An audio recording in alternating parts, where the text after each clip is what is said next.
Yes, so welcome on in, everybody, to the Saturday Night Network for our final podcast of 2025, where we look back and reveal the top 10 sketches of 2025 as voted by you. Joining me once again for this final podcast of the year is Bill Kenney. Bill, how are you? I'm good, John. Happy holidays to all. Hope everybody had a wonderful time, whether it's Hanukkah, Christmas, Kwanzaa. Excited to be here. Excited to get into this. We always hand this over to the fans, as we do a lot of the things. The summer countdown's the same way. So if you have any complaints about this list, don't blame John and I, and make sure you vote next time. But we've got some interesting ones to talk through today. Yeah, that's what's fun about this is that, sometimes it is cool for Bill and I or anyone else on the podcast to give our picks historically of things that we want to rank. But I do enjoy getting to see how the listeners and how the social media followers feel about these sketches as we head into the new year. Because oftentimes, Bill, like the show's been around for 50 plus years, we'll go back and we'll remember sketches, but sometimes it's not even like the show remembers this or like made us remember a sketch, but it's the fans that really talked about a sketch for a long time. And they sort of incept the general public with the idea that like these sketches are all time sketches.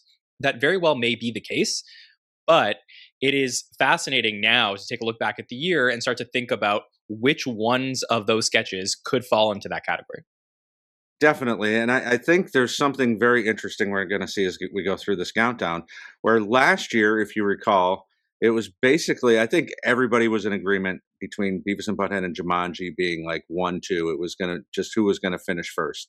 And this year, I think with more quality overall through all the episodes, there's a lot more choices. And when you sent me the list, I was surprised to see what was towards the top. It was not stuff that was necessarily at the top of my personal list. But as we get into it, it's really interesting to see, and I think that speaks to the quality of what we got this last calendar year. I would agree with that. Do think that, especially in the first half of 51, the quality improved week to week. So I think that really helps. I think I will put up top that one very important caveat for this list is that we didn't include any sketches from the 50th anniversary, because I do believe that the most iconic sketches from this calendar year would be from that anniversary special. So it's sort of unfair to put it among the best. I mean, whether we're talking about the New York musical or Scared Straight, like those are the ones that I think like a lot of people will remember. So they were definitely a part of this year of Saturday Night Live, but we're just looking at the actual Saturday night 11:30 episodes that aired from Dave Chappelle's episode in January to Ariana's in December. Yeah, and we kind of made that decision on the fly on the Hot Take show last week with some of the top fans of the Saturday Night Network and SNL. And I think it's the right choice because as you look back on this, in 2030, 2031, yeah, everybody's going to remember the 50th. People still remember the 15th, the 25th. This kind of separates that, takes it out of it. That's obviously having Will Ferrell, Eddie Murphy, and Kenan Thompson in a sketch is going to beat anything we see in a regular SNL sketch in a regular episode. So that makes sense not to have that on the list. But I did see that in a lot of the comments as the list was being put together. So there's probably going to be some people who are like, what happened? But I think this is the right choice. Yeah, I would agree with that. And also, you mentioned about how it was very obvious last year what might come one or two. I don't know if we had a generational sketch in 2025. I think that there's a lot of really good sketches, so I'm really excited to reveal the list to all of you. But I wonder if we do a best of 2020s countdown, like at the end of 2029, if we would have many of these sketches that make the list from this year onto that one. So I think that's interesting. So I'm looking forward to talking about that. Before we dive into the list here today, Bill, I just want to know, how are you feeling about SNL in 2025 overall? It's sort of like a really huge question that I'm asking you, but how will you best remember this calendar year of Saturday Night Live? I mean, it seems a little cliche to say, but very high highs and very low lows as far as we lost a lot of people from the cast that are beloved to us, to the fans. Heidi and Ego leaving. We just lost Bowen last week.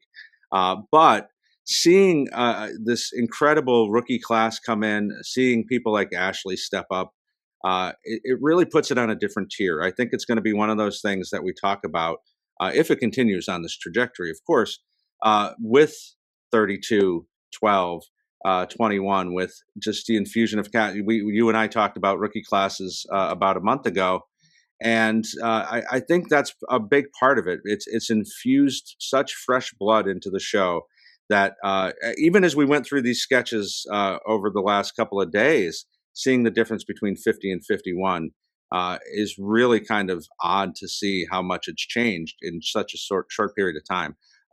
Overall, I think we're really in an amazing season right now. I've said it before. I don't think we've had a bad episode since the premiere.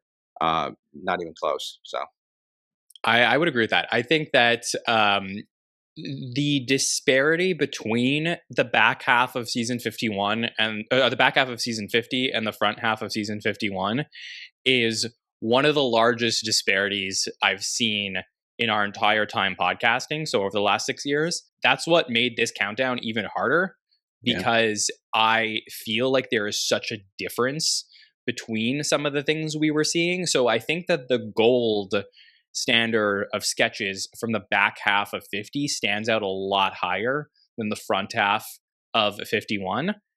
And so it's definitely one of the more unique years of Saturday Night Live. I think all of your storylines are correct. So I'm very excited to see what we're going to get next year for Saturday Night Live. So Bill, are you ready to begin our countdown? I am. Let's do this thing. All right, let's do it. Let's head to our number 10 sketch on the list, and we're going to take you back all the way to April of 2025 when Jon Hamm hosted Saturday Night Live.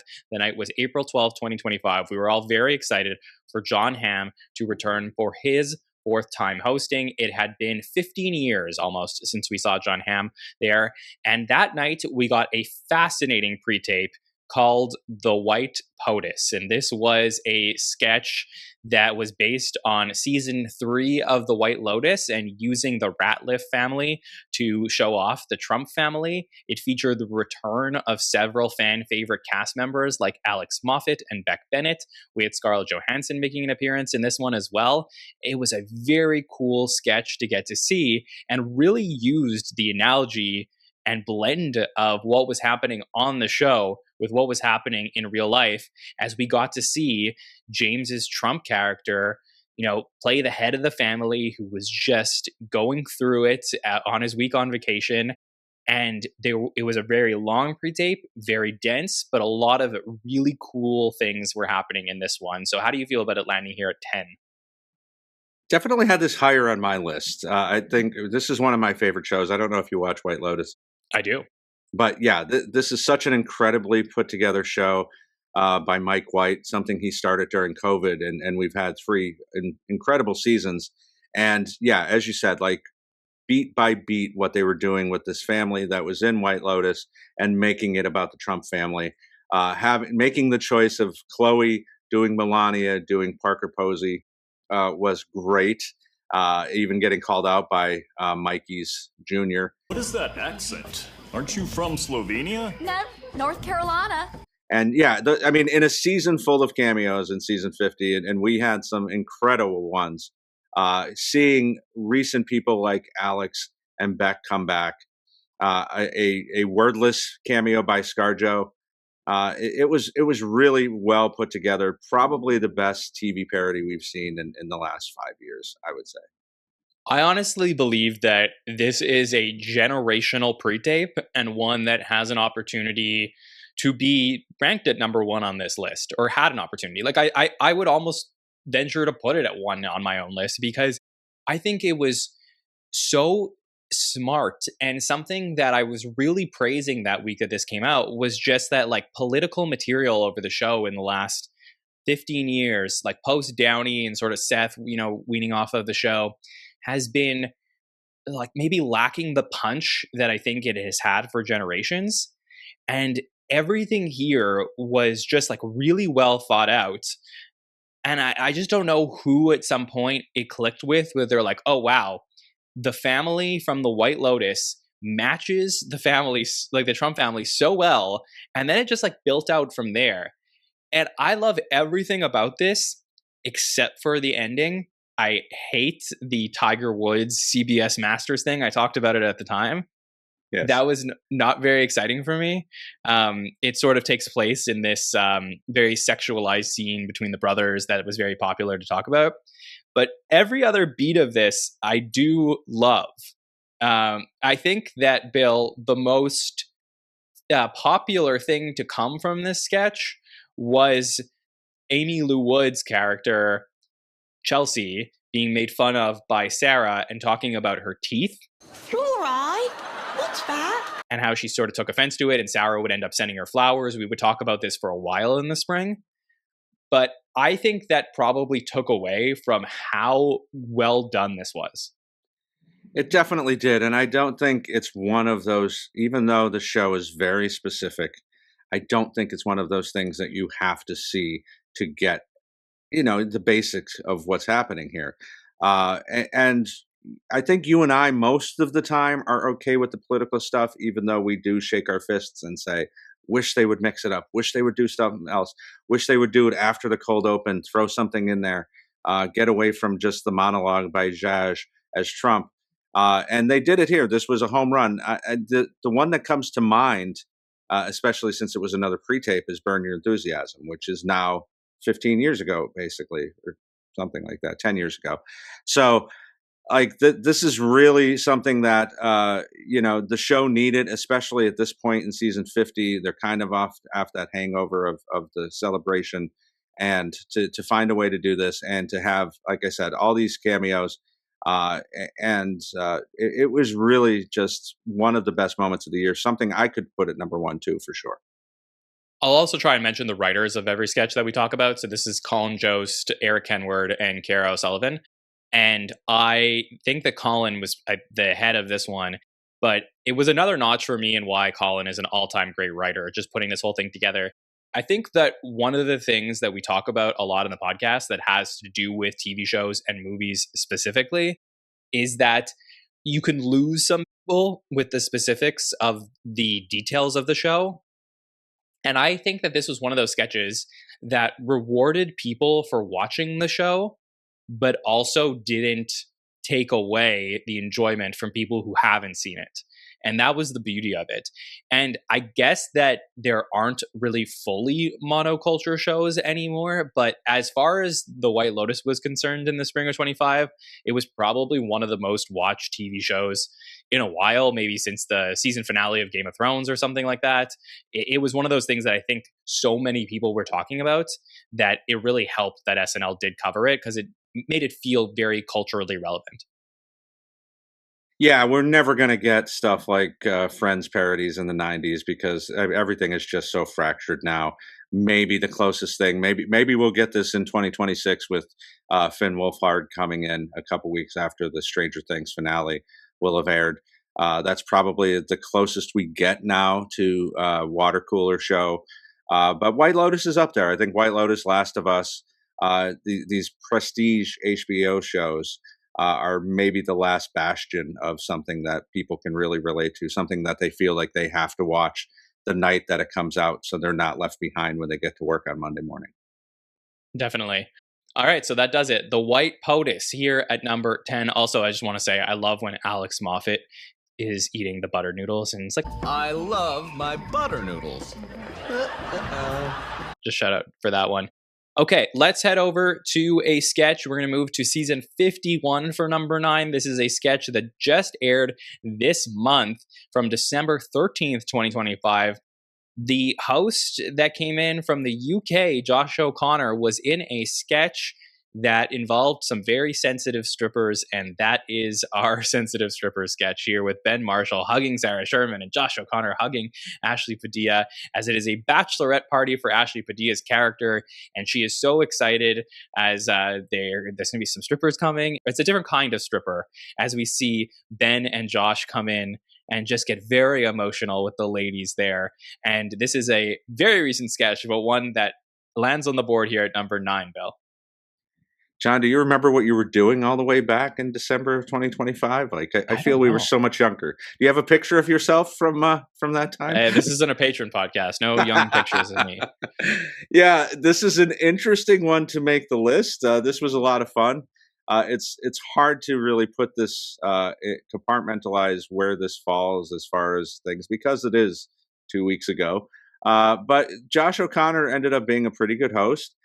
We saw another incredible Ashley episode with this, but we also saw the growth of Ben, and this was one of those cases with this.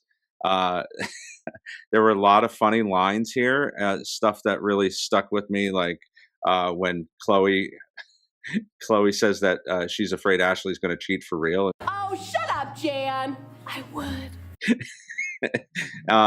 Yeah, and the sweater over the sweater, the jeans over the jeans, and him crying over the Supreme Court. There's a lot of good stuff here. Yeah, I think the story here is that everyone was really excited to see Ben Marshall join the cast and see how he was going to be different from his time at PDD. And it's not that people didn't love his time with PDD, but it was just like, okay, well, it's not like all three joined the cast. Like, he's the only one that joined the cast this year. That's a major storyline in 2025, is that he's the one he's the chosen one. So he's going to be in Sketches. We want to see what he could do. And he'd been doing some pretty solid, like, utility work and guiding other sketches along for people. But in this case, he gets a showcase here where he gets to show a different side of himself. And I just think that the, like, breaking down emotionally, like, it was very modern and cool and different, and it was something that I think I haven't seen before on the show. Like, I really felt like there was something really refreshing here. I know a lot of people love the Sebastian Maniscalco sketch with the guys in the bachelor party from a few weeks ago, but this was cool, like taking place at a log cabin. I thought the set looked good, the colors looked good, I think everything here was really well done, except for one cast member. Except for one cast member that I've defended to the hilt, but might have fallen off a cliff here. But we'll keep this positive. Yeah, well, we'll address the elephant in the room, which is that I hated Jane in this sketch. In this sketch specifically, I just felt like there was like some really poor cue card reading. It wasn't great. Otherwise, I love the premise. I love the sketch. Like, it wasn't that. And I'll also say that since this sketch aired and we were talking about it, Jane had a wonderful role last week in The Elf on the Shelf. So, like, there's nothing wrong with improving. We just have to call it like we see it. But I do think that overall the concept was great. And you know what? I didn't think that this sketch would make it onto the list. I definitely felt like it was probably my favorite from that week. But it was actually Jeremy Dove, who was on the Hot Take Show that week, who said that this was his favorite sketch of the season. And I guess it just really resonated with people. That's interesting. It definitely would not have made my list, especially, I tried to avoid anything in my own list from December. Maybe not fair, because that is part of the year. But when I make music countdowns, it's the same kind of thing. You want to kind of have the whole year represented. So something this recent is tough to really put your finger on, unless it's a generational sketch, as you said earlier. But I did enjoy the play between Josh and Ben. Even, the will they, won't they. What if we shouldn't? was interesting. Seeing SNL take ideas like that, where they would have just full on made out 20 years ago, like, look at the two guys kissing, isn't that hilarious? Putting this in a more sensitive light, and seeing the new female cast come together for one of the first times in one sketch like this. So seeing Chloe and Ashley and Jane all work together, I think really worked here. So again, not on my list, but this is a fine place for it. I also love it when sketches seem so obvious and you're like, damn, why didn't I think of that? And I said it a little bit about the White Potus sketch, but I also think there's this, which is that, yeah, it makes sense. Like, why wouldn't women be more attracted to strippers who have this, extra sensitive side to them? And like, maybe it's not what every woman is looking for, but I do love, like, there's a lot of great interplay between Ben and Josh, but I do love that the women like this. Like, there is the Jane character who's sort of weirded out and is like looking for like a real man. But I think that, like, the fact that the women are so into it made it so much funnier for me, because it just makes sense. Yeah, although when Ben shows his abs, I know that there was a lot of talk among the SNL community, like, oh, well, look what Ben's been hiding all this time. So ask and you shall receive. There is the actual sexualization part of it that would be in a normal stripper sketch. But yes, sensitive guys out there, take heed. You have a chance out there with beautiful women. So I mean, hey, look, there's a lot of really jacked guys who read about, Ruth Bader Absolutely. Ginsburg and stuff like that. So I think, this was a great idea and a really solid sketch from just this past month. So shout out to Jack Benzinger and Ben Marshall who put this one together. Jack is the new writer who's really coming into his own out of all of the new writers that we've had. So good stuff there. Okay, let's talk about our sketch number 8 on this list. And we're going to bookend this by going back to the beginning of the year. This is going to be a January sketch that is making the list. And this will be all the way from January 25th when Timothée Chalamet did double duty. Believe it or not, that happened this year. And we're going to talk about the new Barista Training sketch where Mikey and Heidi are there talking to the baristas about wanting to put a message up on the board outside of the coffee shop. We get Devin, Ashley, and a very brief bit from Jane here, alongside Timothée Chalamet, who are there to come up with funny puns to put on the board outside, except that Timmy's character, Benny, he is a lover of comedy. So he thinks that the best way to put something up on the board is to do this sort of Chris Rock-esque stand-up set, as he's going to get up, there's going to be music playing, and he's going to do his best mini set. Eventually, we'll get Keenan coming in as well, and a great piece with Emil Joachim, with Timmy alongside of him doing some crowd work. So, Bill, this was a sketch that is, pretty far away from us right now, but it was really fun to go look back at. it was, and what an odd episode. Someday we're going to tell our kids about. You're going to tell your kids. My kid watched this, but about when Timmy Chalamet did double duty as Bob Dylan. Like, I don't even know how to put that into words other than like, holy shit, did that really happen? But this made me miss Heidi. That was really the hard part about rewatching this, because my girl, man, she's so good. But seeing her and Mikey take the lead as they did so many different times, Mikey doing his Mikey thing. And I think this is the best sketch of this particular night.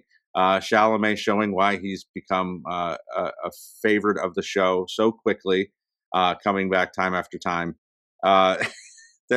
There were some really good jokes in this, like talking about the big old woman, right? You think the sign should say nothing wrong with the big old woman? Yes, sir, I do. Yeah, there's a lot of great jokes in this one. And I mean, it's very, like, he starts off where he gets up and he's like, man, you ever go to your lady place and she already have a ring around the top? And you're just like, wait, what is happening right now? And I think that there's, of course, like, Mikey's in his very classy, like, okay role in this one. But I think that Chalamet, wins this over by pure performance. I don't think this has the, like, sort of intelligence to it that the previous two sketches we spoke about did, but this one is like a really big performance piece and requires somebody who just really gets Saturday Night Live to pull it off. And that's why, like, Timmy's had some good moments in the last couple times hosting. Is, think about his rap characters, where it's just like the energy he brings to the show. He can really make an okay sketch great. And I had forgotten how good this was until I watched it, and I think it really does come together pretty well. I think Ashley is really solid, and I look back and I'm like, oh, it's really cool to see Ashley, who's playing Cassie in this, in a role that I don't remember loving at the time, but because, they were sort of, it didn't make logically sense to me, like, why she was suggesting good things for the outside, and they were like, and Heidi was sort of like shutting her down. But in retrospect, and watching this now and seeing the trajectory of her throughout the entirety of 2025, I'm like, oh, I get why they wanted to give her this role, because they wanted to give her, like, someone with good inflection and tone changes, like, into the sketch to sort of have that extra side thing going on. And it was really fun to go look back at that now. Yeah, them dunking on Ashley is definitely a highlight, and this is a common trope, so I think that's why we didn't love it at the time as much. But I think the difference here is that even though they're kind of like shitting on Ashley, they're not going full tilt on her. It's more about they're concerned about her. She's doing a good line, and Heidi will be like, "Is everything okay at home?" So that really kind of made it. And yeah, I mean, Timmy, as you said, Timmy does so well here with what he's trying to do. You have to bring the energy to 110% to do what he's doing here, doing a fake stand-up set while everybody else is trying to come up with silly dad puns for the sign outside. So yeah, I mean, again, I don't know that this would have made my list, but I'm glad I got to go back and rewatch this. You know who really impressed me in this sketch that I really just was surprised to see? Emil. I think that he was so good in this when he comes in at the customer as a customer, and he gets like there's this whole moment with him and Timmy, and they give each other like the high five. She's decently large though. And I'm like, oh yeah, this was like right in the like center point of the season where we kept saying like that Emil guy is going to be like a great utility player for years to come. And that like was like hard to rewatch, knowing what was going to happen in the second half of the year. But I thought he was really solid here. And honestly, for me, Bill, the absolute line of this sketch that I think has stuck with me for almost 12 months was when Timothée Chalamet is up there and he's getting into his thing and he's like, how much weight you think I gain? Girl, a latte. And like that was his way of like incorporating coffee into this whole thing. So I love that. Yeah, that's a John Schneider line right there. That's something that you would have dropped on the Hot Take show if it hadn't been used. So I'm not surprised at all. And that I wrote that line down too, because that definitely stuck out for me too. It was really great. Honestly, there's a lot of good stuff in this one. If you haven't rewatched this since January, I definitely suggest you do it. Jane also has an interesting moment here where she mixes up coffee with pizza. And I think this is what we were talking about that we saw in the Mechanical Bull sketch a couple of months ago, or like in the Nikki Glaser episode, where we were like, okay, she's sort of doing this thing where she's coming in and out of sketches a lot. And it seems that in December, they got rid of that. So it is, kind of cool that maybe in 2026, they're going to give Jane more to do. Yeah, it reminds me of, and it was actually cut from the live sketch, but the show I got to go to in 2024 with Michael Keaton, she had a similar moment in the Shop at Home sketch with Mikey and Heidi, where it was like one or two lines and then she bolts, like she's out of the scene. She doesn't have anything else to do. So maybe kind of sticking a toe in the water to see how well she can do. And now that we're getting to see her in more things, hopefully that changes. Yeah, so this was a really solid one. So you said you wouldn't have had this in your top 10. Would it have been close if you had put your list together? Yeah, probably top 15, somewhere around there. The Chalamet episode is just, I don't know. Like I said, it's so odd and bizarre. And you can tell they're already focusing on doing SNL 50. It feels like a lot of things are kind of checked out at this point, even though we had just come back for the new year in 2025. Yeah, it's definitely a weird one to revisit right before the anniversary special. Okay, another moment that had a latte laughs was sketch number 7 coming up next. So let's head over to the Jack Black episode of Saturday Night Live, where we're actually going to go to Weekend Update to talk about an upcoming performer for the White House Correspondents' Dinner, and that is the legendary Miss Eggy, who is here to walk in front of the stage and talk to Colin Jost and Michael Che and the entire crowd, performing what she says is, like everyone does a set making fun of the president, but she wants to do a set making fun of the dinner. So she's going to pace back and forth, build this Miss Eggy persona, and she's going to do a lot of puns as well, having some fun. But the moment that I think really most people will remember from this year of Saturday Night Live is in the live show where she goes like, "These men ain't what?" And then she holds the mic out to the crowd, and this is removed from the YouTube version because I think they use the dress part of this.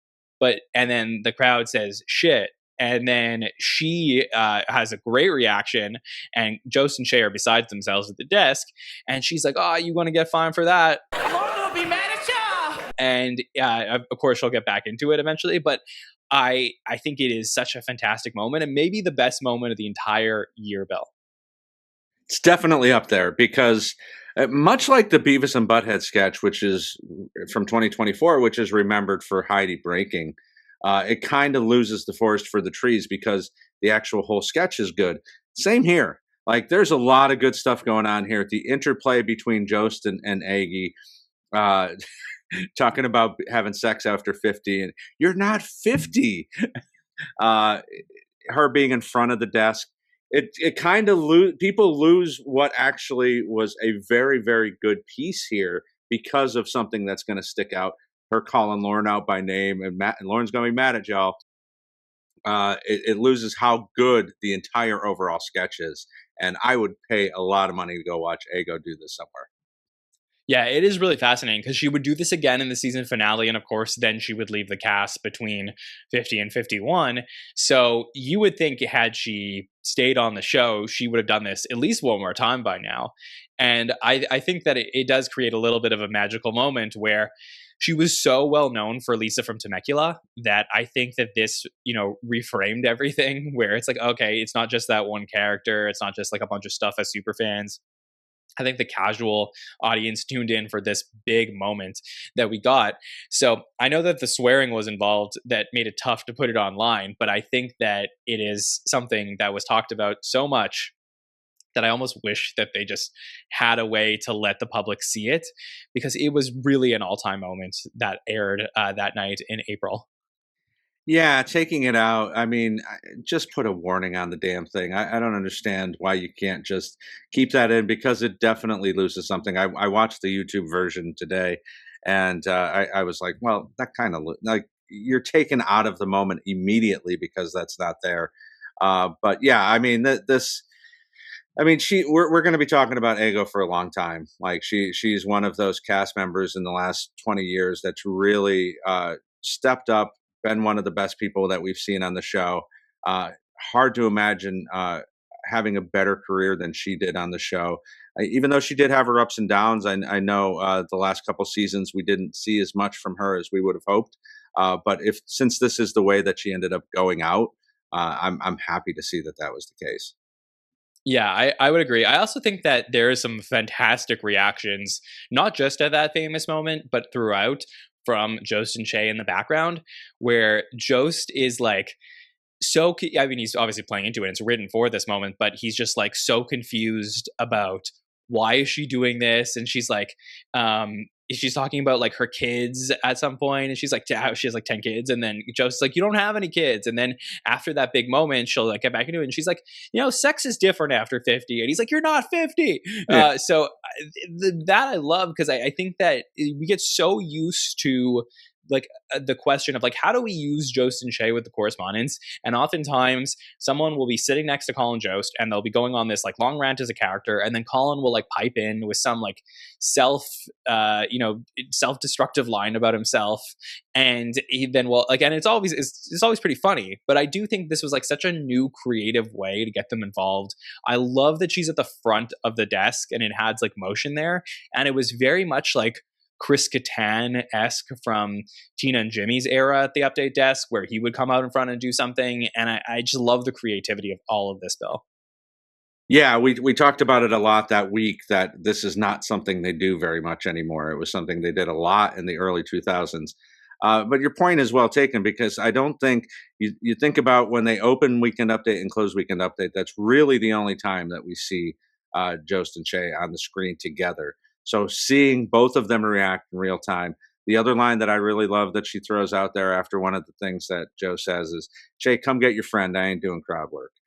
So that really kind of puts a button on trying to control what's happening here as Jost gets more and more incredulous at this friend of his that he knows doesn't have kids, knows isn't 50, isn't married.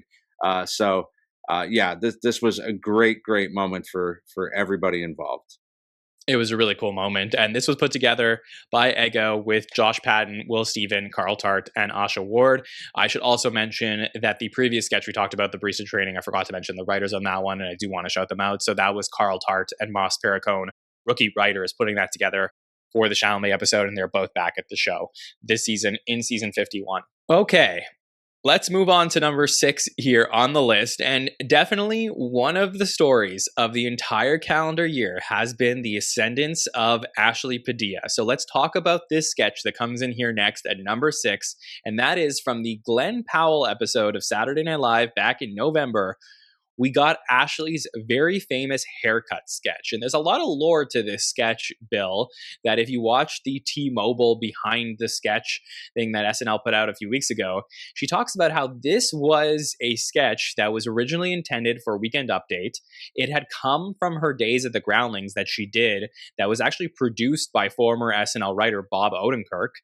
And she puts this together and puts it at the update desk, and it gets cut multiple times, including, I think it was the Chalamet episode. It was the first time that they did it. Then they did it again at the Shane Gillis episode, and then at the Lady Gaga episode. So all different versions of this. And then she was like, you know what? I'm going to try this in sketch form. So she ends up getting together with some of the writers to put this one together in the Glenn Powell episode. So got to shout out Allison Gates and Ali Levitan and Ken Sublette for coming together with Ashley to put this in sketch form, where she is a woman meeting her friends at a restaurant. She just got a new haircut, except she is not so happy with it, and she has to feign that she likes it. So she says, And I like it. I like it. as she sits down, and everyone is trying to be like, oh, okay. And of course, we're going to see that it is a complete disaster, emphasized by the famous Skin square.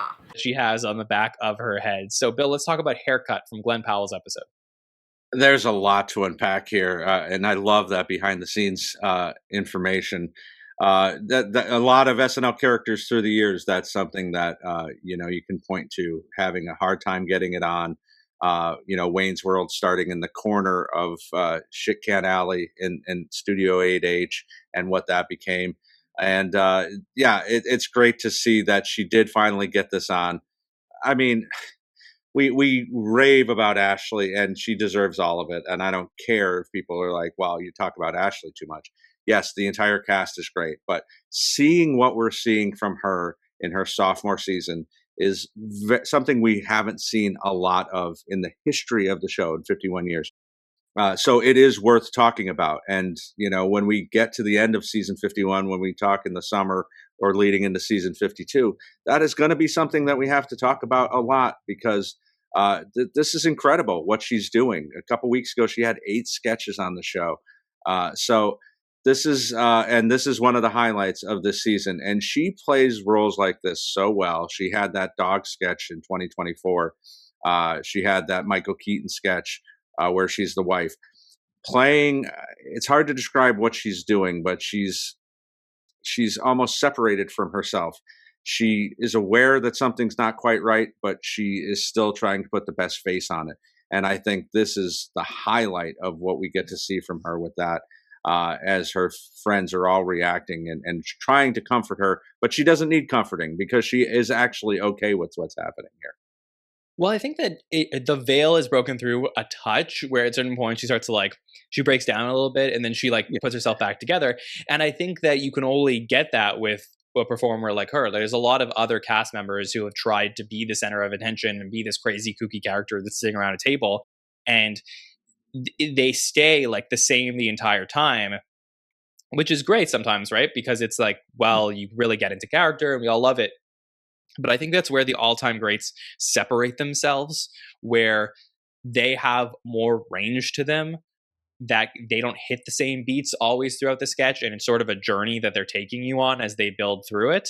And I think that that's a quality we saw a lot in Will Ferrell that he could do in the cast, and I think it's something that Ashley does really beautifully. We talked about how great of an actor she is, but I just think that there's something about these sketches that the moment she enters, and again, this is a sketch that if you watch it from the start, she's not in the starting point of this scene.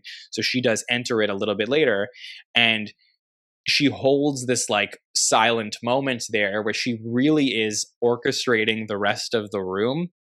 And I think it is so beautiful and so well done. And I really don't think I'm ever going to get tired of it. I know that there's, to each their own for people who watch the show. You're going to have people you like, you're going to have people you don't like. And I can't fight people on that, because that's not what we do here.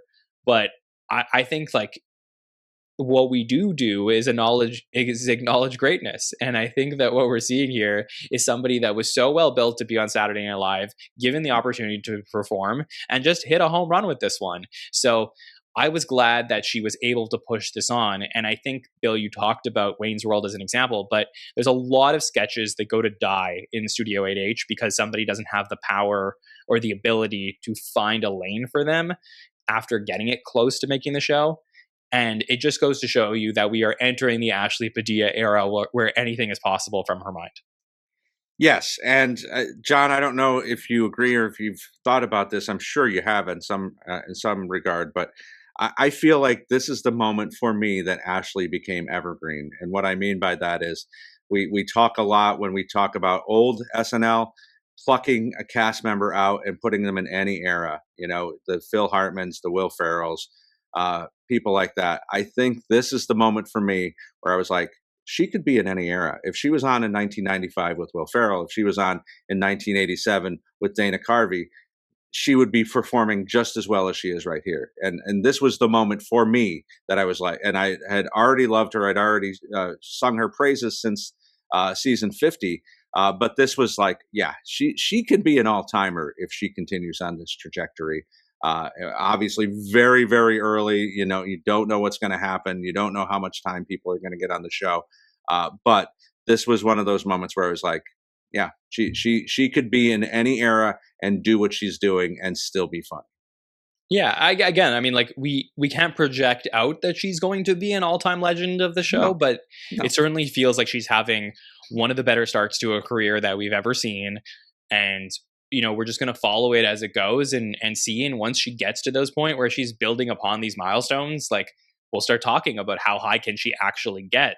But for me, I think she's set up that way really well. I do think that there's another sketch that I think we'll talk about at some point that I think she established herself as pretty evergreen, but this was another one on the list that I feel totally makes sense, matches exactly what you're talking about. And I think up until this sketch, Bill, I'd always felt that there was a lot of like Kristen Wiig and Kate McKinnon vibes, but in this one, I saw a lot of Jan Hooks in her, and that is the highest of compliments for somebody like you. So I really feel like she has that like emotional thing where Jen had a quality that made you want to root for her no matter what in a sketch, and Ashley has that as well. Absolutely. That's a great comparison. And as you said, the highest of compliments. I can't put her in that category yet, but boy, she looks like she's on her way. It's very exciting to see. So great stuff here from Ashley Padilla.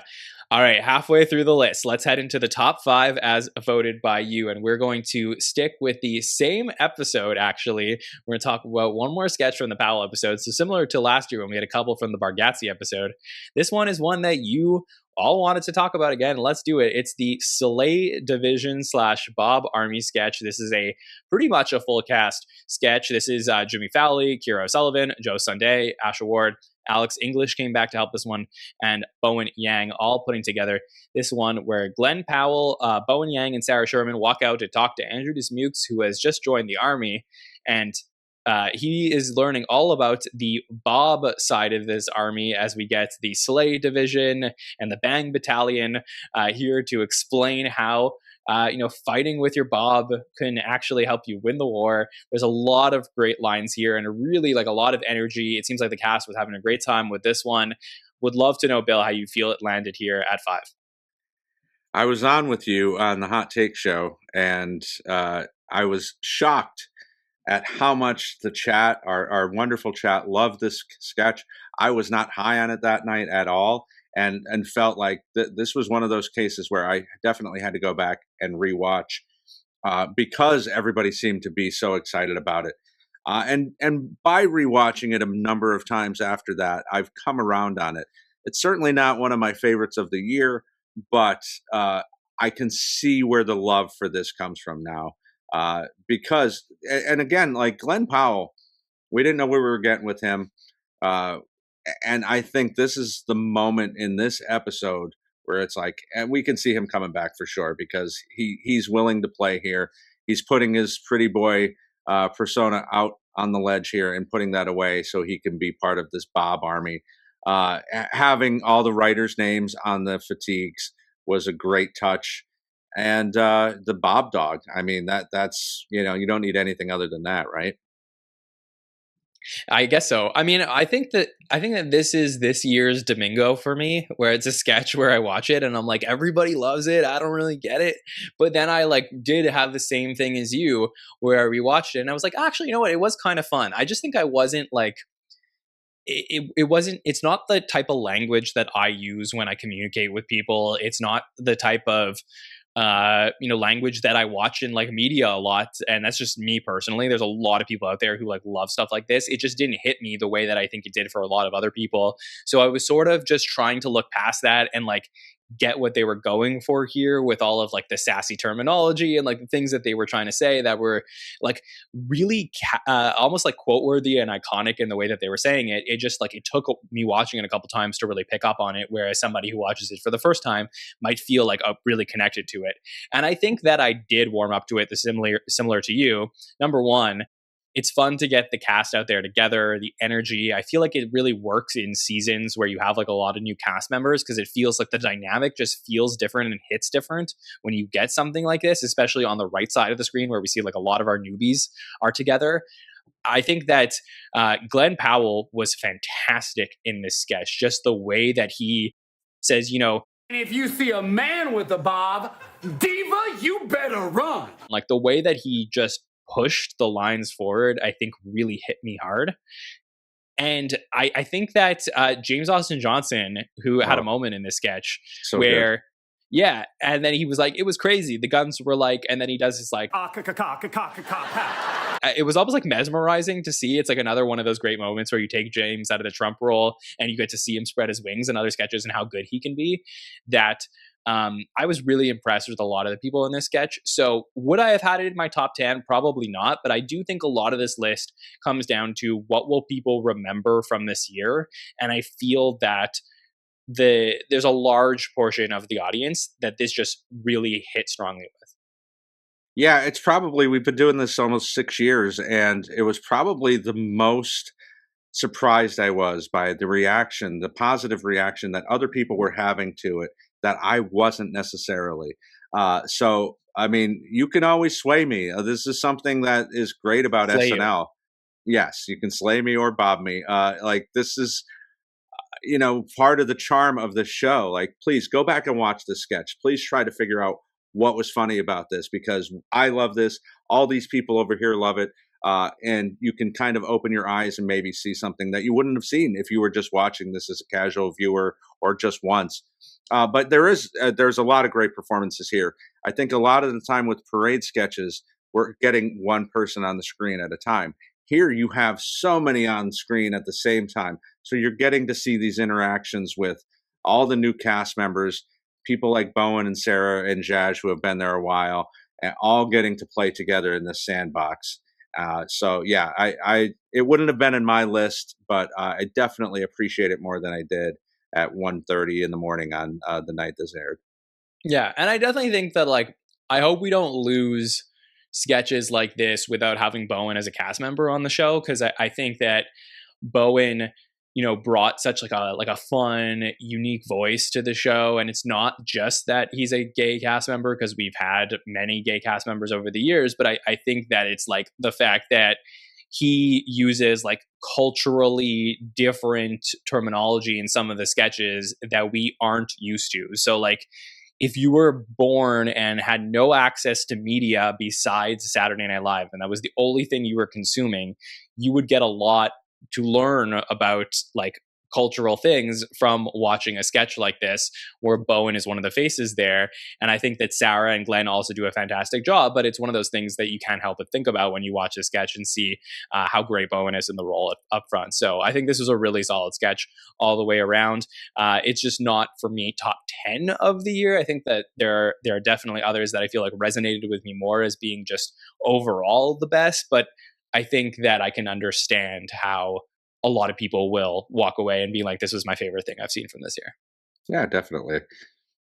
All right, let's move on to number 4 on this list. So we jumped off the Ashley Padilla train for a second, and let's jump right back on to a few episodes earlier. This is the Sabrina Carpenter episode from October, where we're going to talk about the Office birthday surprise, specifically from October 18th, 2025, where Allison Gates and Streeter Seidel worked with Ashley on the famous fart sketch from this season, where they, are excited to surprise Ashley's character as she walks in the room, and they yell surprise, and we get about 45 seconds of her moaning and groaning as she lets out some farts, and it's just everything on paper that you think most people wouldn't love about Saturday Night Live.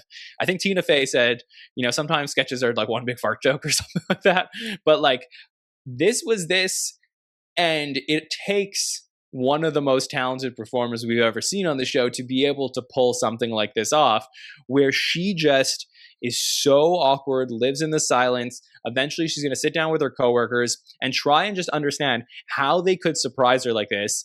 And it turns into some great back and forth with the other coworkers, Sarah and Ben and Sabrina and Andrew in this one. And will culminate with eventually Jeremy coming in with the cake and them lighting the place on fire. So, Bill, let's revisit our Office birthday surprise.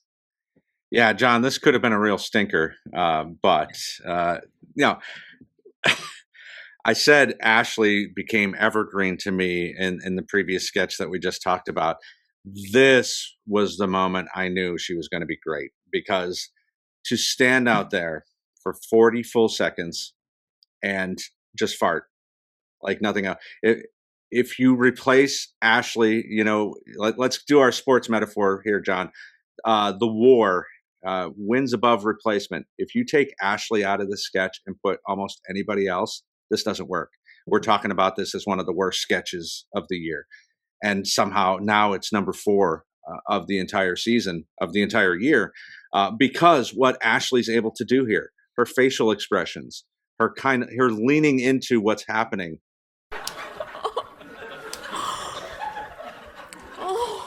Just the moaning, and then Jesus, and are you happy? And then it turns into her not understanding her job at all, thinking that she's under the CEO because of the mug that somebody gave her. A Michael Scott moment, if you will, world's greatest boss. Or maybe the FBI shirt, right? The female boob inspector. Like she's completely thinking, and she doesn't even know what a salary is. Like this is great. Like, so she's not only got this flatulence problem, but she's very, very stupid. I love it. I love everything about this. And this is another one where the night of, I really enjoyed this, but watching it 4, 5, 6, 7 times, oh my God, it gets better every time you watch it, because you're noticing more intricacy about what she's doing here. An absolute masterclass.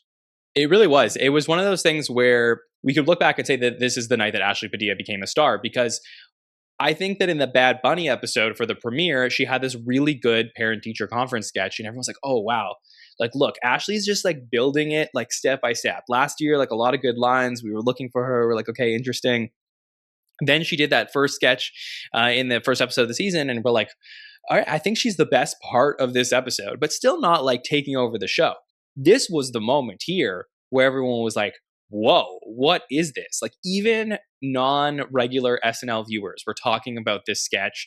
Articles were starting to be written of that, is this the Ashley Padilla era? So this to me is the moment that she became not just a really exciting prospect, but a great SNL cast member. And again, it's the lived in silence. It's the breaks here. I think that she, the sketch like feels long, but in a good way, where she's talking to some of her coworkers. I love the moment where you brought it up, where she's talking about how much money they all make. And she was just like, hey, how much do you make? That whole back and forth was so impressive to me, because it was like a second sketch in the sketch. And that's such a dangerous thing to do. We often talk about like the A plot and B plot, and sometimes it takes away from the main sketch when you have something else going on.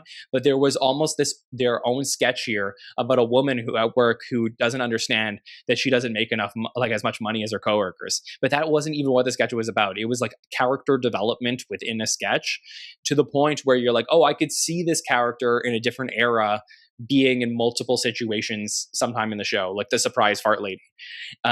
So I just think that this was a wonderful thing.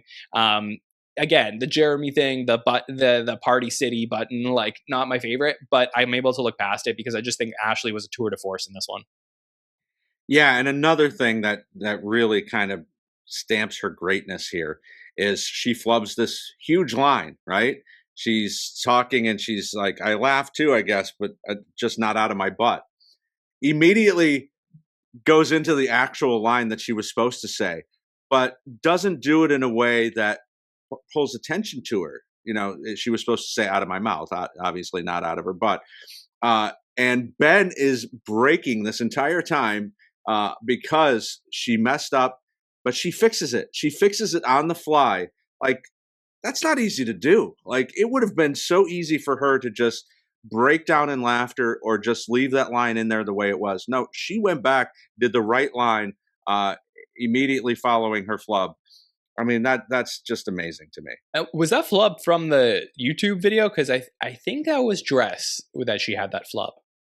Is it? Am I misremembering? It is from the YouTube video, so it may have been from Dress, but even that fact, I think, right? Yeah, it doesn't take away from what you're saying, but I just want to just say that I think that if I recall correctly, that moment took place in dress rehearsal, and I think they liked it so much that they put it up, which is so bizarre to me because they don't ever do that. Yeah, they don't always do the opposite, so it was like very weird. But anyways, because I think I said at some point on one of the podcasts that I hate that they put up the dress rehearsal version of the sketch because the whole point is to peak on air. So I think Sabrina has like a different wig in that one. But yeah, I love that you brought it up because it just shows you how amazing that she is, that she's able to think on the fly like that. And it's great. It's what we saw in Ego. It's what we've seen with Keenan before with like flubs on the air, like just the greats of the great figure it out. So this year, definitely, especially in the back half, all about Ashley Padilla. And these are two great sketches between the haircut and the birthday surprise landing on the list here. So great stuff. Yeah, absolutely. All right, let's head over to another sketch from season 51, and this is the episode before Sabrina Carpenter. We're going to talk about when Amy Poehler hosted on the actual 50th anniversary of Saturday Night Live, where she comes in on October 11th and performs a sketch that I think is probably my favorite one of the season. This is the Bilson Lieberman Experienced Lawyer sketch, where we're going to have the pair of Judge Mukes open up this sketch talking about themselves as lawyers and what they can do for you. We're going to get some testimonials, but Amy Poehler is going to break through the wall and say, Not so fast! as we're going to continue to have different lawyers one-up each other. Like we're going to get Sarah as sort of this Dracula character. We're going to eventually have the clones activate as we bring in more cast members. And it is such a fun sketch, similar to the Bob Army one, where we get a lot of cast members in it. But this was so creative and different and refreshing. And it's the one, Bill, that I really think kicked off the feeling that we are in a new era of Saturday Night Live. Yeah, we're in 100% agreement here. This is my favorite sketch of the year. It has such an old school feel to it, and having somebody, a pro like Amy in the building to kind of guide this newish cast into season 51 in the second episode here. Yeah, not so fast. We get the turtle, we get Dracula, we get Bowen as the Tree of Life. There's so much happening here. And again, it's one of those sketches where if it's done poorly, we're talking about how bad it is. Like there's no escalation. There's none of this. No, this had just the perfect amount of escalation. We get Zhazz Muke's reunion here. We didn't get a lot of that in season 50. So having that in the second episode of 51 was such a treat to see. Amy plays this so perfectly. And I can't say enough about how great this sketch is. And I thought Amy was so good all night long. I think that there's been a lot of good episodes since then, so we haven't talked about how great of a performance Amy put on as a host that night. But I think I even said it was like a modern classic. I was just so cool to have Amy there. And I think that we're going to look back, especially as this era continues to feel different with Bowen leaving now, as the Amy Poehler episode being the start of something. I know Bad Bunny was the premiere, but it didn't really feel so fresh and new. This one felt really fun, involving the new cast. Like on screen, you see Jeremy here. There's a lot of new cast members in this one, where we get, Veronica alongside Chloe and Ashley. Like in this sketch, there was a lot of great escalation to this one. And I think above all else for this sketch, the reason why I love it the most, it is just really stupid. Like it's stupid and goofy. And I think that my favorite version of Saturday Night Live is when we have sketches that are, supposed to take place in this like very serious setting. Like you see these like very serious lawyer, testimonial commercials all the time. And I think that here they were able to like undercut it all by just saying like, this is supposed to be a serious pitch, but it is done in such an over exaggerated, stupid way. And like the look of Amy as this like buff man with the mustache holding the turtle, everything about it, it just makes me laugh. And I think that like SNL needs to be goofy and fun for people to continue to love the show. And they hit that note so well with this sketch. Yeah, SNL can be very divisive, especially with politics and, fan service and things like that. But this is one of those that I can't imagine not liking this. And most people can understand what's happening here. These lawyer commercials run constantly, especially during SNL. It's one of those things, it's a late night thing that happens a lot where they're showing these. And to the flex that, you've got 3 80-year-old dudes on stage and they're like, we've got 250 years experience. It's so ridiculous because wouldn't you want somebody younger kind of taking care of this stuff, maybe a little bit of experience? So the fact that they're one-upping it, as you said, Veronica coming out with Ashley and Chloe and the Drabble sisters, and they're all with their walkers. They can't hear anything. Right, Tallulah? And even if it had only gotten to that point, it would have been great. But the fact that it eventually gets to this completely bizarre thing as Bowen is this giving tree or whatever it is, being there for eternity. And then having the jingle at the end was great. So, yeah, everything about this felt old school and fresh, if that makes sense. It completely makes sense. I loved it from the moment I saw it. I rewatched it a few times. I'm hard pressed to find a sketch that like hits me exactly what I'm looking for from the show, the way that this one did. So I think no matter what, at the end of the season, I'm going to be talking about this as being one of my favorite sketches from season 51. I'm so glad that the listeners agree here because there's no way to do it justice because of just the pure insane like pandemonium that you feel when you're watching them just as like breaking through walls and trying to one up each other. It is very, very exciting. So love that Amy got this one into the show, and I want to shout out everyone who put this one together, including Martin Herlihy, Maddie Weiner, Andrew Dismukes, and James Austin Johnson. And that's the pairing that I do wish we always got to see more of, Andrew and James together on the show. I think they just create some magic. They're obviously great friends, but them kicking this off just very slowly and then this building up and building and building was very cool. Clones, activate! So great stuff here with the experienced lawyer sketch coming in at number 3. All right, we're going to continue with the season 51 train and move ahead in time back to November, where we're going to talk about a sketch from the Nikki Glazer episode of Saturday Night Live for our number 2 sketch of the year. And that is the final sketch of the night, the breakout for Jeremy Colhane, Pinwheel. There it is, where we get the make-believe meadow.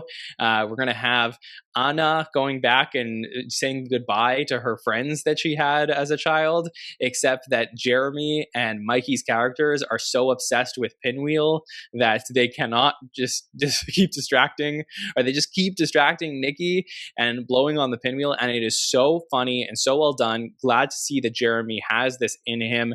It's from November 8th, 2025, put together by Jack Menzinger, Sarita Seidel, Mikey, and Jeremy Bell. Yeah, this was his breakout moment, his Bobby Moynihan moment. I know there's been a lot of comparisons. It's not always fair to do that, but this felt a lot like when Bobby did the My Little Kitty Cat on the spaceship, where he's just kind of enveloping this childlike role. Mikey almost passing out from blowing on the pinwheel. Bowen playing the straight man for what it is, trying to bring it all back together and be, yelling at them. No! Go play over there with your pinwheels! Give us space, go! And then they disappear for a while, and we try to get back to Nikki saying goodbye to all her childhood friends from this magical land. And of course, they come back in with a vengeance to finish off the sketch. This is a top 3 sketch for me for the year as well. all the elements are here, and giving Jeremy something like this so early on, when you have so many other cast members, was such a great vote of confidence. So I really enjoyed seeing this. So I'll say, I think top 3 important sketches, I probably put it there. Top 3 funniest sketches, definitely. Top 3 best or greatest, I don't know, because I think that the individual parts here, Mikey is so funny. Jeremy is great, especially his whole like stuttering part where he's like,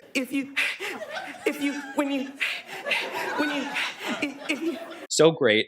Bowen also fantastic in the way that he's yelling, but like as a full sketch, like start to finish, like does it fully come together in the writing where everything is like so well packaged? Like I think back to some of the other ones we talked about on this list already, White Potus, even the Barista Training, the Experienced Lawyer, some of the Ashley ones. Like I feel like those sketches are like better in terms of the writing of them, but this is a very like character driven sketch that I think wins over on just like the charming childlike nature of like wonder and excitement and like last sketch of the night vibe that I think makes me, those types of sketches I love about the show. So like I think as far as favorite sketches, I agree with you, but as far as like best sketches, I do think there is like a little bit of a difference there.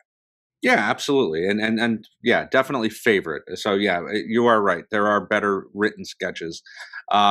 But the concept of it is just really, really great, because the idea that these, childlike figures are living in this world where Nikki is visited until she's become this adult, but there's only 2 that are jackasses. Like the rest of them are, very loving and caring. Why she ever really enjoyed Mikey and Jeremy is hard to imagine. Maybe as a 5 or 6-year-old child, she did. But yeah, them mispronouncing her name the entire time. Anna. No, it's Anna. Nikki had a great night, and I think this was one of her highlights as well. It really was. Yeah. I mean, again, I don't want to take away from any of the performances because I think that they were all fantastic in this one. And it was the moment where I was like, wow, Jeremy is really funny and really interesting. I think I prefer, as far as a sketch is concerned, I prefer his free sample sketch that he did with Melissa McCarthy. But this one, I think, will be the one that most people will remember as the breakout moment for him. Because ultimately, as I said at the start of this countdown, I think that this is going to be a countdown where we talk about which are the sketches or moments that people remember the most. And I think Pinwheel as a quote will be one of the most talked about things from 2025. Still, we'll post stuff on social media and people will respond with Pinwheel.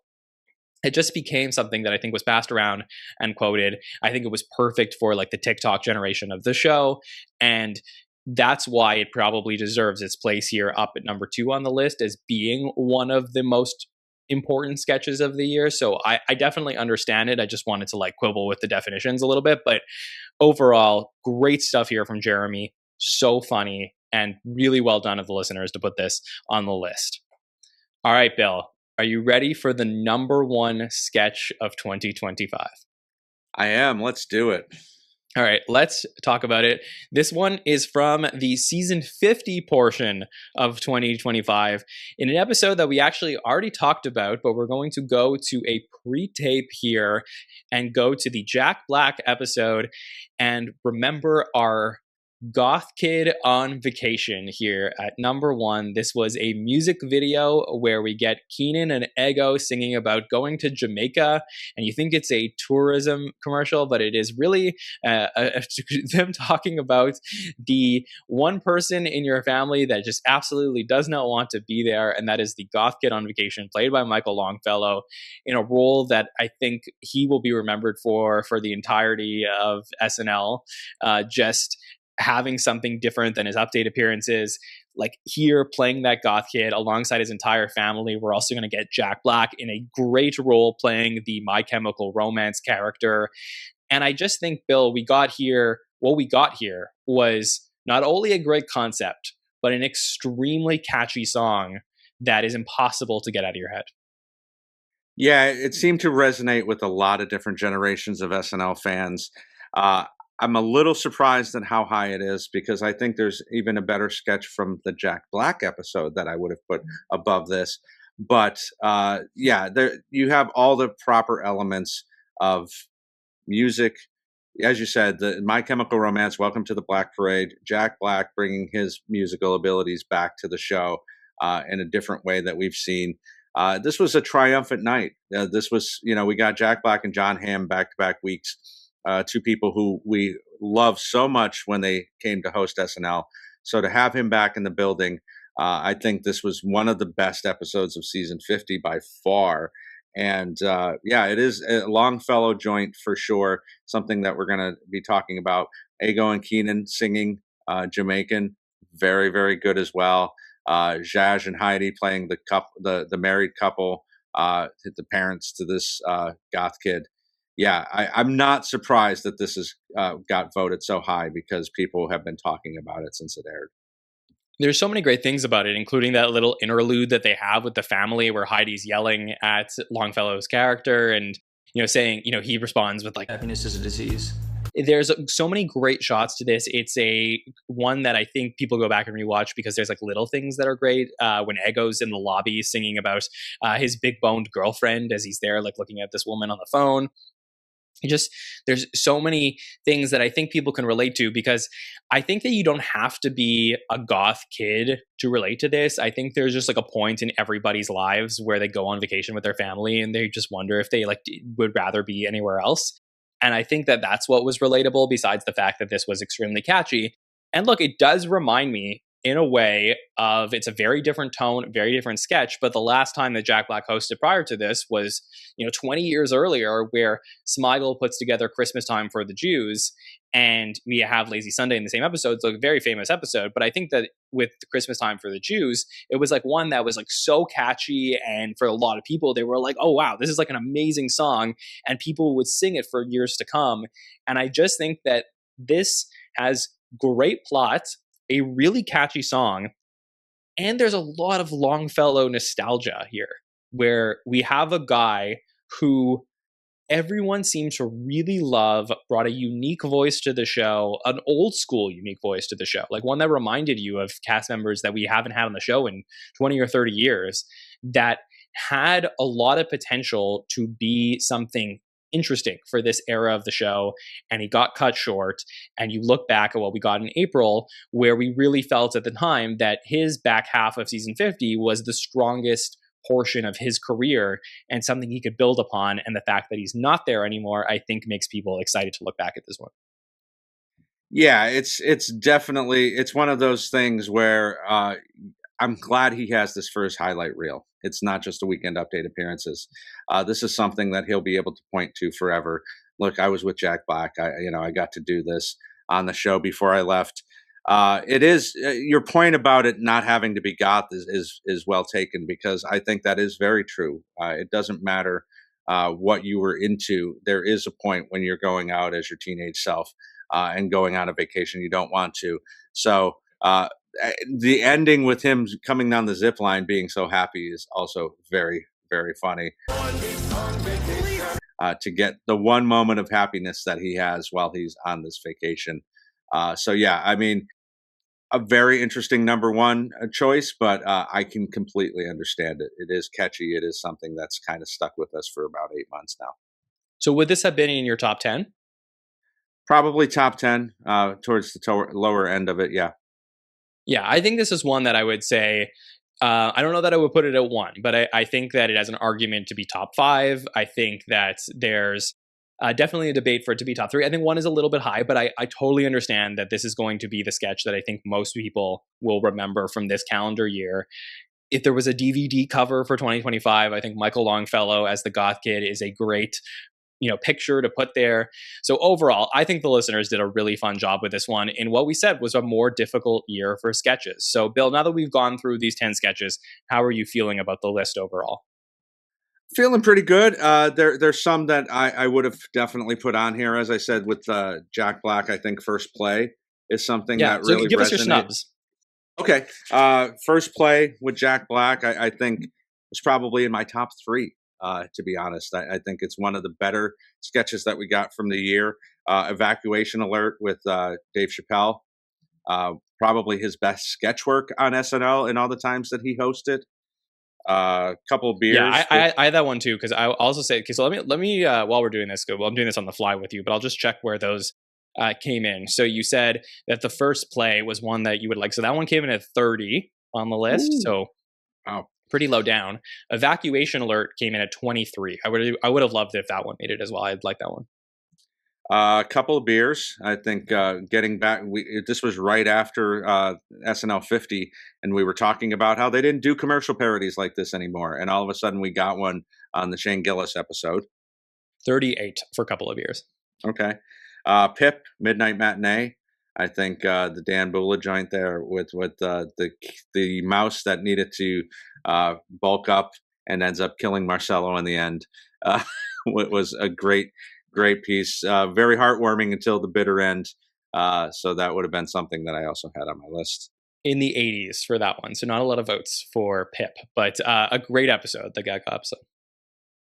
And the only other one I'll say, I guess, is A Long Goodbye with Lady Gaga. I think the innovativeness of that, along with seeing 8H in a way we don't normally see in the modern times, as they go from set to set, seeing some of the backstage stuff as she's riding the luggage and Marcello is chasing her. An episode I know you loved, and I certainly loved as well. Yeah, I love the Gaga episode. Definitely one of my favorites. Probably my favorite of season 50. And I think that the Long Goodbye sketch would for sure be in my top 10. So I was surprised that didn't make it. Another Gaga sketch that came very close. So I'll give you the two honorable mentions that came very close to making the top 10. The Birthday at Friendly's sketch was at number 12. That was the one I know a lot of people were talking about it. I loved A Long Goodbye. I also really liked Friendly's, but there was just so many great things in that Gaga episode that I think they all kind of blended together, unfortunately. I do think if we were doing this in like halfway through the year, that makes the list for sure. I think A Long Goodbye probably makes the list. But yeah, I definitely encourage listeners to go back and watch that Gaga episode again. It was so great. And number 11, just missing the top 10, was another Weekend Update bit, which I think is my favorite thing that's happened in season 51 so far. I said my favorite sketch was that lawyer sketch, but my favorite overall thing was the two people who just hooked up from the Miles Teller episode, where we had Andrew and Ashley together with all of the sexual tension and how they hooked up in the dressing room and on Colin's door. And I just thought that everything about that was so great and really should have been in the top 10. Yeah, it definitely should have been. And you know, the storylines as far as news, I mean, news moves so quickly now. So it's hard to remember things that happened even, 6 weeks ago. But the government shutdown is going to be something that I think will, people will remember for, years to come, for how long it went on and things like that. So to have this kind of SNL moment in time, and Ashley, and we had our Ash Mukes moment here with those two getting together. Her hair all askew, and the fact that they were banging in Colin's dressing room was great. What is door? We had sex with the door. Yeah, just great. Yeah, I loved every minute of that one. So this was really fun, Bill. Thank you for doing this year. I really appreciated you joining us for the final episode of the Saturday Night Network for 2025. This was very exciting. So we want to know from the listeners, I know we probably have a great live chat right now telling us what they thought of the sketches, but in case you're watching this after the fact, leave your comments. Let us know what the listeners got right, what they got wrong, what sketches you would have liked to have seen. Always love to read all of those comments. Of course, really appreciate everybody checking out our coverage all year long. It is we have so much fun getting to do these podcasts and talking about Saturday Night Live. I always say that SNL is meant to be something that you watch with other people. So I hope we created that experience for you all season long and all year long in 2025. And I look forward and I'm very excited for all of our podcasting in 2026. So our next planned live podcast will be on January 12th, where we will have our mid-season by the numbers and patron feedback show. We're going to do a combo show. So we'll be live for that one on January 12th. And of course, we will have coverage following that of all of the January episodes, including the Finn Wolfhard episode, and then ending with the 1000th episode of Saturday Night Live that will air at the end of January. So there will be a ton of exciting things. There's a lot of great stuff I'm excited to plan and produce for the podcast in 2026. If you enjoy what you hear from us, please subscribe to the podcast, YouTube, Apple Podcasts, and Spotify to never miss an episode. And I know you may hear me say that every episode to subscribe, and you're like, why do I need to do that? Well, it really helps people find the show. So I really do, if you're going to do anything to thank us, just please subscribe and click that button. We appreciate it. You can also give a thumbs up on the YouTube video and follow us on all social platforms at the SNL Network. And if you want to dive even further to the SNN, we have our patron community where we have a lot of patron shows that are happening where we look back 20 years at season 31. We're doing those podcasts all season long, and we will also have sign-up sheets for our feedback shows in case you ever want a podcast about Saturday Night Live. Bill, one of our greatest voices here on the SNN, thanks again for a fantastic year of SNL coverage. John, thank you for having me on. Look forward to this as I do all the time being on with you. It's just a great way. We've had an incredible year to think about where we've come from, the SNL 50 celebration, everything that happened, the resurgence of the season 51. So I'm happy to be here every time you ask me. Yeah, if you've got time, all the things that John mentioned, and also, a lot of people are off in this week between Christmas and New Year's. Got time to listen to a lot more podcasts or watch them. Go back and watch John and I all from our summer series about the best episodes of all time, and then go watch those episodes and see if we're right. So thank you for having me. Looking forward to 2026. Of course. It's been great podcasting with you, doing that podcast series. And I think maybe my favorite podcast of the entire year was when I'm going to say it was Sammy and Rebecca. So apologies if I didn't look this right. We were like, hey, let's get together before SNL 50 and just talk about all of the people we might see there or not. And I was like, I don't know, maybe it'll be like an hour or something like that. We'll go through the list. And it ended up being like over 4 hours of us going through every SNL one night. Yes, in SNL lore there's also SNN lore, and that will live in SNN lore forever as we realize that, I guess we're not having dinner tonight because John Baton switched us and we're on for 4.5 hours, but we had such a blast as we went through every cast member in the history of the show. Yeah, that was a great time. It will be a week I will never forget, including getting to go to the red carpet and interviewing a lot of our favorite friends that we've watched for the years over at Saturday Night Live. So that podcast is up with James, where we interviewed so many different cast members from the different generations of the show. And we also produced a lot of episodes of everything you need to know about Saturday Night Live, and we are producing more that will come out in 2026. So James and I are very excited to present those to you as well. So lots happening here on the YouTube channel. Want to thank all of our listeners and all of our podcasters for their contributions this year. So I want to wish you all a very happy new year. Thank Late Nighter for being the presenting partner of our show.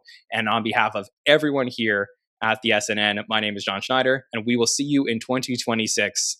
Have a good one. It's on the Saturday Night Network.